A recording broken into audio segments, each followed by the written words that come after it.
In simplest landscape, we're going to put all the colours on in one go. Pastel blue at the top, and then olive green at the bottom.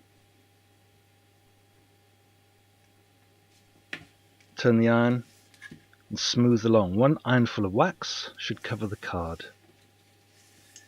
And here we've got a basic landscape form. To do details in the foreground, just put the iron down and lift it. But you get these edge marks.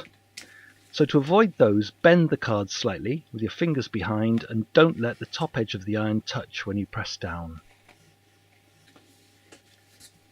The wax cools very quickly, but when you reapply the edge of the iron, you can create these grass marks very easily.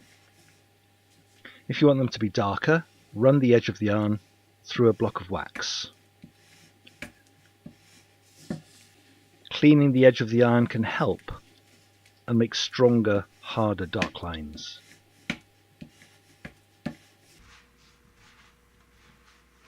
Cleaning the tip and then taking a dot of wax to put in the sky area and flick first one way and then the other for a bird. Cleaning the tip again and doing the same. Polishing to finish off, and there you have your simplest landscape. Pastel blue and olive green.